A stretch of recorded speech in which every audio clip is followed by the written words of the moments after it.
السلام علیکم ملګرو. سہیل افریدی په KPK کې د امن راوستلو د پاره خپل کوششونه تیز کړي دي. سہیل افریدی د KPK نوی وزیر اعلی په KPK کې د امن راوستلو د پاره ټول سیاسي جماعتونه څومره چې هم په KPK کې موجود دي ټول سره رابطې کړي دي.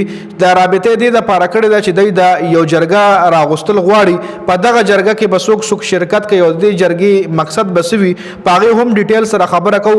بل چې کله سہیل افریدی د KPK وزیر اعلی منتخب شو نو د حواله سره وزیر اعظم شهباز شریف ویلي دي چې سہیل افریدی تمام مبارکباد د پارکال هم کړو او ما ورته دا هم ویلی و چې تاسو موږ د وفاق د حکومت نه مکمل مرسته کوو.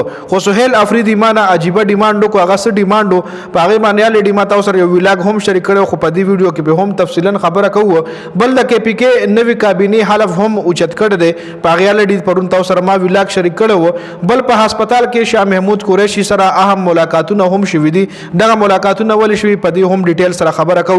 نو ویډیو خپل هم مکمل وګورئ او مخکې ملګرو سره ضرور شریک کړئ. ټول نړمبنه په سہیل افریدی باندې خبره کو چې سہیل افریدی په KPK کې د امن راوستلو د پاره سیاسي اقدامات شروع کړي دي. سہیل افریدی په KPK کې د امن راوستلو د پاره څومره هم سیاسي جماعتونه دي ټول سره رابطې کړي دي چې مونږه د امن یو جرګه راغواړو.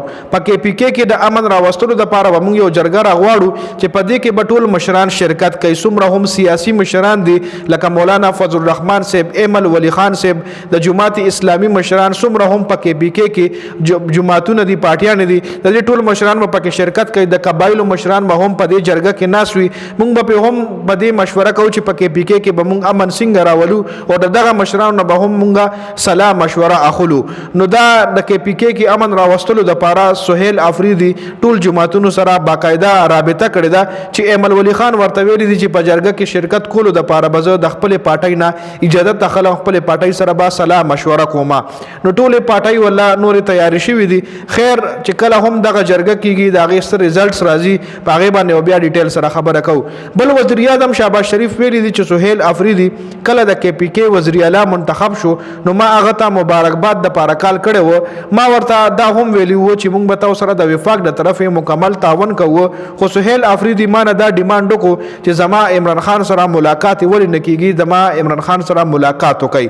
چونکه کچري وزیر اعظم شهباز شریف KPK سره مرسته کول غواړي، سہیل افریدی سره مرسته کول غواړي، نو ټول نه بیسټ مرسته ټول نه هم مرسته بداوي چې د KPK صوبې څومره بقایاجات بندي وفاق سره څومره فندونه بندي هغه د آزاد کړل شي. ځکه په دغه فندونو باندې بعد ډیولپمنٹ کارونه په KPK کې روان شي. جی خبل شاه محمود قریشی تاسو لپاره را په جیل کې دی چې داغه طبیعت لږ خراب شو نو هسپتال ته لېګلې دی چې په هسپتال کې داغه مولوی محمود فواد چودھری سره او عمران اسماعیل سره ملاقات شوه دی. اصل کې دا هم دوړه د PTI نه تعلق لري خو چې کله په PTI باندې سخت روز راغی نو دای پریس کانفرنس کو او د PTI سره خپل لارې جدا کړي. اوس د دای چې کله شاه محمود قریشی سره ملاقات شو نو دې حواله سره په سوشل میډیا باندې دا خبره زیریګرد شو چې دا ملاقات د ډیل لپاره شوه دی چې د شاه محمود قریشی رضا کوي چې ته ډیل وکا او مونږ برا یوځې شټول د سیاسي پارټي PTI به شروع کو عمران خان مته ماینس کو. ډیر چې کم ایکسپرټس دي ایدا خبره کوي چې د عمران خان ماینس کولو د پاره یو ځل بیا ډیل کېدو کوشش روانه او ډیر ماهرین دا خبره کوي چې نه دا صرف شاه محمود قریشی رضا کوي چې ته ډیل وکا.